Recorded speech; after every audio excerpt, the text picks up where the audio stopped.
واخفض لهما جناح الذل من الرحمة وقل رب ارحمهما كما ربياني صغيرا আল্লাহ বলেন তাদের সঙ্গে সৎ ব্যবহার করবে, তোমার দুই হাত দিয়ে তাদের সঙ্গে তাদের সেবা যত্ন করবে।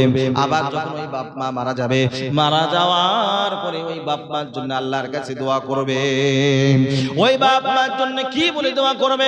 আল্লাহ গো, আমার বাপ মা আমি যখন ছোট ছিলাম, ওই ছোট অবস্থায় আমার সঙ্গে যেরকম সৎ ব্যবহার করেছে, সৎ আচরণ করেছে, আমাকে যেরকম মায়া দিয়ে ভালোবাসা দিয়ে আমার সঙ্গে যেরকম ভাবে বার্তাও করেছে, আল্লাহ তুমি ওই রকম ভাবে তুমি তোমার কুদরতি কোলে তাদেরকে লালন পালন করো, তাদেরকে সেই রকম তুমি আচরণ দাও।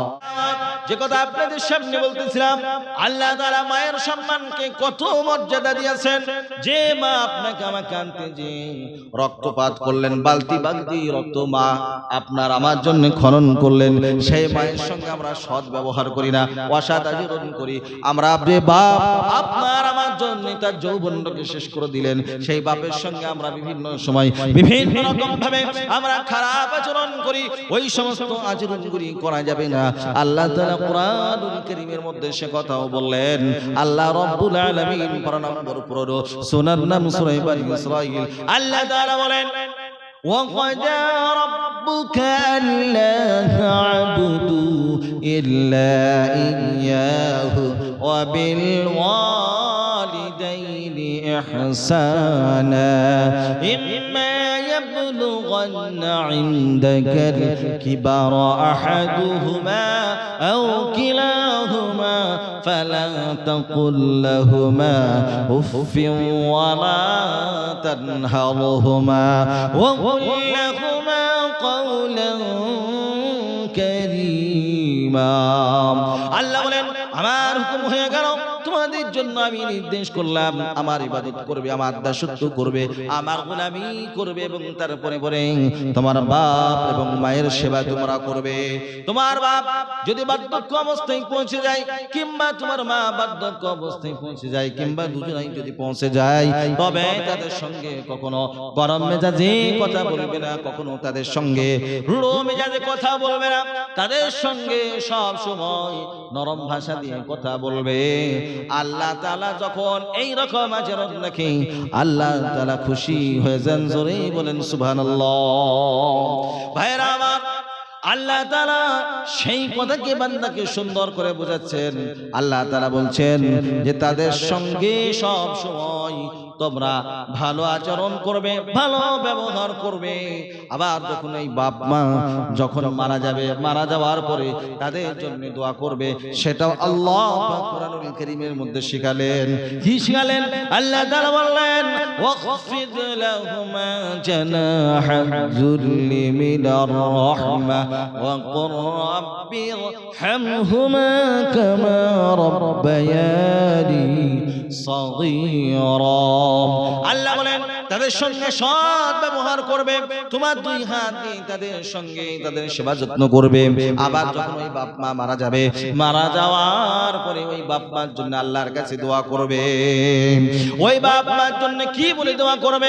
আল্লাহ গো, আমার বাপ মা আমি যখন ছোট ছিলাম, ওই ছোট অবস্থায় আমার সঙ্গে যেরকম সৎ ব্যবহার করেছে, সৎ আচরণ করেছে, আমাকে যেরকম মায়া দিয়ে ভালোবাসা দিয়ে আমার সঙ্গে যেরকম ভাবে বার্তাও করেছে, আল্লাহ তুমি ওই রকম ভাবে তুমি তোমার কুদরতি কোলে তাদেরকে লালন পালন করো, তাদেরকে সেই রকম তুমি আচরণ দাও।